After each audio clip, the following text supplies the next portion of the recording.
एक गांव में एक बहुत ही साधारण व्यक्ति रहता था। उसे भगवान पर अटूट विश्वास था। जब कोई व्यक्ति उसे हालचाल पूछता वह बोलते हैं ठाकुर जी जाने। उस गांव में एक ठाकुर जी का मंदिर था। उन्हें उन पर पूरा विश्वास था। उन व्यक्ति के 2 पुत्र और एक पुत्री थे। जब पुत्री की शादी किया तो उस साधारण व्यक्ति ने साहूकार से कुछ कर्जा लिया। कुछ समय बाद दोनों पुत्र ने पिता को बोला है ये लो पैसे और साहूकार को देकर कर्ज से मुक्त हो जाओ। उस व्यक्ति ने जाकर साहूकार से कहा ये लीजिए साहूकार जी आपका मूलधन और ब्याज और मुझे अपने कर्जे से मुक्त करा दीजिए। साहूकार ने एक पेज पर लिख दिया कि आपका पूरा कर्जा ब्याज सहित प्राप्त हुआ। आप कर्जा से मुक्त हैं। साहूकार ने उस व्यक्ति से पूछा इस पर क्या लिखा हुआ। उस व्यक्ति ने कहा मैं तो अनपढ़ हूँ, जो लिखा है वह ठाकुर जी जाने। साहूकार समझ गया कि व्यक्ति बहुत सीधा है। उनके मन में लोभ आ गया। साहूकार ने उस व्यक्ति को कहा अंदर जाकर एक गिलास पानी लेकर आओ। इसी बीच में साहूकार ने उस पर्ची को हटाकर एक पर्ची लिख दिया कि अभी मेरा कर्जा बाकी है। अंदर से व्यक्ति आया और पर्ची लेकर चला गया। कुछ दिन बाद साहूकार पैसा मांगने पहुंच गया। उस व्यक्ति ने कहा कि यह बात गलत है, मैंने आपको पैसा दे दिया है। मामला कोर्ट में चला गया।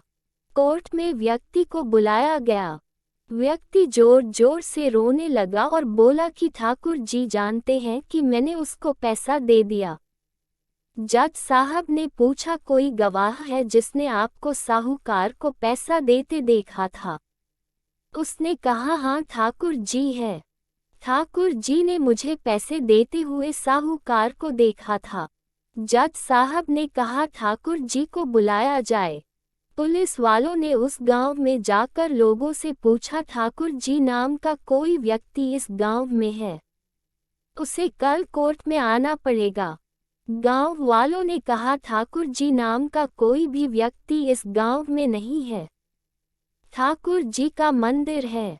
अब भगवान कैसे कोर्ट में पेश होंगे?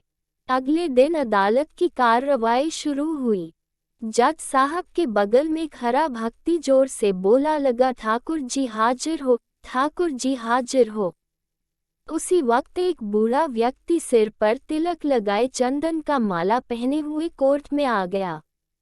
उस व्यक्ति ने कटघरे में खड़ा होकर बोला सर मैं ठाकुर जी हूँ, बताए क्या बात है? जज साहब ने ठाकुर जी से पूछा क्या आप इस व्यक्ति को साहूकार को पैसे देते हुए देखा था?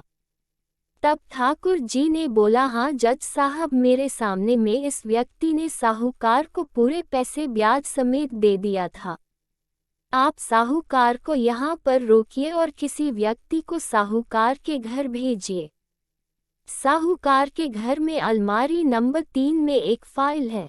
उस फाइल के 22वें पेज पर वह पर्ची रखा हुआ है जिसमें लिखा है कि यह व्यक्ति ने ब्याज समेत पैसा दे दिया।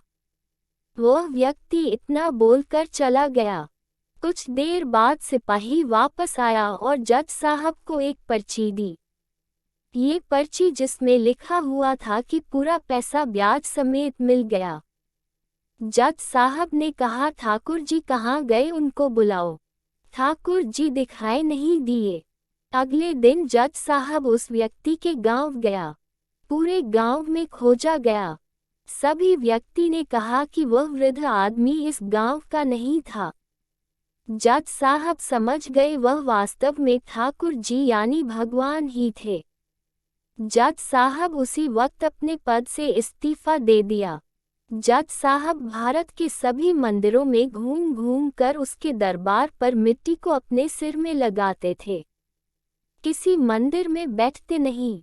जज साहब कहते थे हमने भगवान को अदालत में बुलाकर खड़ा किया था, फिर मैं किसी मंदिर में कैसे बैठ सकता हूँ। इस तरह जज साहब काफी बदल गए।